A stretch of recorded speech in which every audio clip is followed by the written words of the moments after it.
In today's video, we'll be looking at some basic reasons why most children outside there are backward in their academics. A lot of schools have record of so many students who are backward. Academic backwardness is when a child is unable to meet up with academic demands, and when a child performances in school is quite low or below average or is average. But irrespective of the incessant backwardness of some students in school, please teachers, never you think or assume that a child is stupid due to he is not able to meet up with academic demands. You should bear in mind that teaching is an attempt to help an immature person to acquire some relevant information that will bring a change in behavior, a change in feelings, a change in mindsets, a change in perception. There are many factors that have contributed to the academic backwardness in learners, and we parents and teachers, we should take note of these red flags, because most times we blame the learners for being responsible for the academic backwardness. But before you judge a learner, please try as much as possible to examine these factors I'm going to list for you that have contributed to the backwardness of the learner. The first thing that have caused academic backwardness in learners is lack of parental involvement, lack of support from the angle of the parents. You don't expect a child to do good in school. You don't expect a child to perform well in class when there is no parental support. So there should be parental support if a child must perform well in school. Children in divorced homes does not perform well in academics, most likely. So kids from homes that all the time you see parents fighting, all the time there is no peace, there is quarrel everywhere, there is fighting, there is conflict. Such a home cannot support a child to grow academically. So that is why we advise parents to please ensure that you fix your home in order to help your child grow academically, even emotionally. Because if your child does not grow emotionally, definitely it will affect his academics or her academics. So that's why we should be too careful on how we keep our homes. So try to understand that learning is a continuous process. You don't expect a child to just come out one day and know everything. No, it takes time. So there are things that should help to build the foundation for such child to grow academically. That's why we are advising you parents to please ensure that you support your kids academically. I run into one student some days ago that the student came to me personally and she told me, so please, how will I be able to cope in school?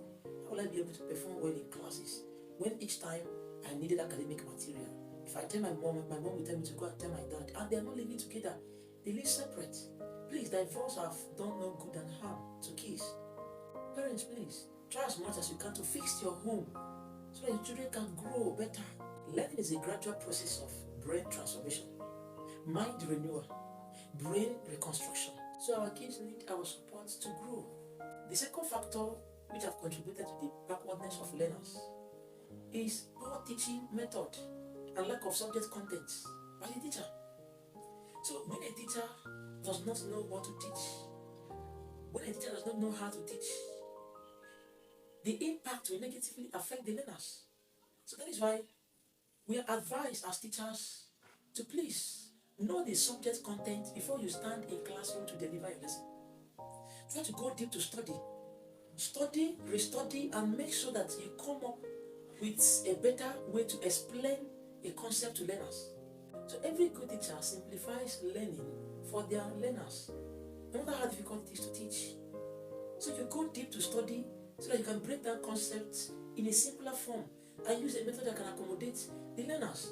Don't stick to one method of teaching because it's bringing harm to teaching profession. So as a teacher, you should learn how to use a method that can actively engage the learners. This will help them, because when learners are actively engaged, they will perform well in classes. So don't make learners to be passive by using lecture method. You make them to be passive in the learning process. No, make them to be active. You don't have the right to judge a child when you are only using one method during teaching learning process. So don't judge a child for not performing well in your class. Teachers are to please ensure that they do the following before they can stand in class to teach learners. Number one, before you can stand in front of kids to lecture them, to teach them, please try to know the subject contents. Develop a strategy to implement the curriculum content. Try and deploy effective teaching method. Monitor the academic performances of your kids. So understand the individual differences of learners. Try to know that there are so many of them who might not be good on paper. Some of them might not be good cognitively. So try to assess the 3 domains of learning. Try to assess the cognitive domain of learning, the psychomotor domain of learning. Try to assess the affective domain of learning. Don't stick to one method of teaching. Learn how to reward your lesson. When you ask a question in the class and the kids attend to the question, learn how to reward. Learn how to applaud. Learn how to compliment the learners. Even when they're not getting it right, but at least learn how to compliment them in their little effort for attempting. Try to set objective for your lesson. Don't just feel like teaching anything that comes in your head. No. Plan your objectives. That's why it's advisable that a teacher must enter the classroom with a lesson plan. So have a lesson plan, have a lesson notes. Plan your lesson in such a way that it will accommodate your learners.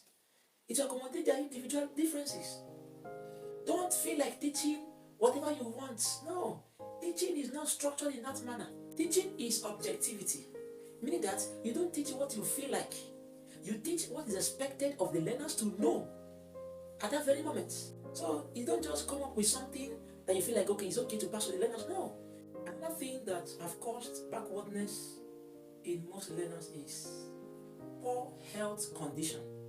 Please teachers, when a kid is under your care, try to understand that most of these kids are suffering from so many brain disorderliness. Try to understand that so many learners under your watch are suffering from 1 or 2 health challenge. So many of them are suffering from dyscalculia. Some are suffering from dyslexia. Some are suffering from dysgraphia. Some are suffering from perception dysfunction. Some are suffering from dysphasia. So there are so many brain disorderliness. There are so many problems that relate to the brain that so many kids are passing through. And that's why most of them are backward in academics. Take for instance a child who suffers ADD, which means attention deficit disorder. Such a child finds it difficult to pay attention to instruction in the classroom. And this will definitely land him or her to be backward in academics because they can't follow simple instruction. So you don't expect such kid to follow instruction immediately. No. You don't expect a child who suffers dyscalculia to perform well in mathematics. Because a child who suffers dyscalculia finds it difficult to relate quantities with numbers.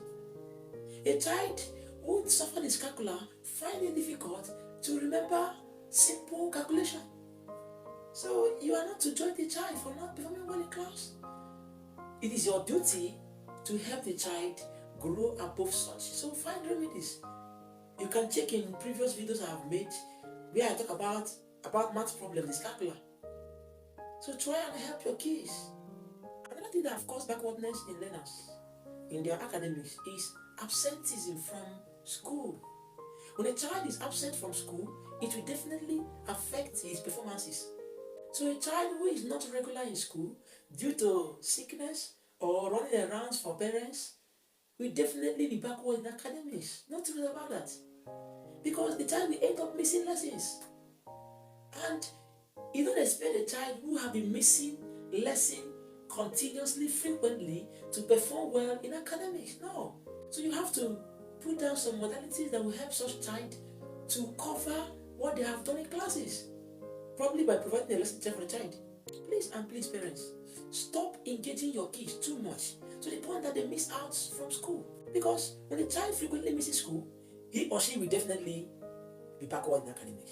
So in my next video, I'm going to be sharing to you the 20 ways you can remedy backwardness in learners.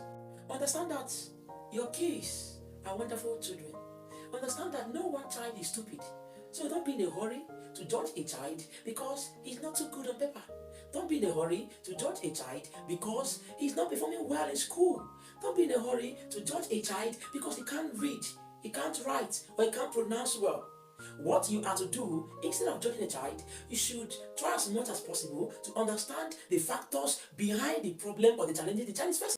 So when a child finds it difficult to read, when a child finds it difficult to understand what you are teaching, when a child cannot pay maximum attention in your class, when a child cannot follow mathematics classes, when a child is afraid of math, when a child does not understand simple expression, Please don't be in a hurry to judge the child because it is not the child's fault. There's so many factors behind that.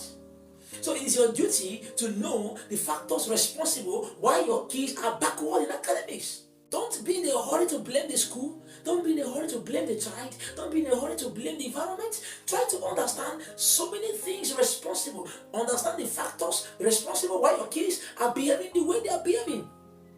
So find whether the fault is from you as a parent.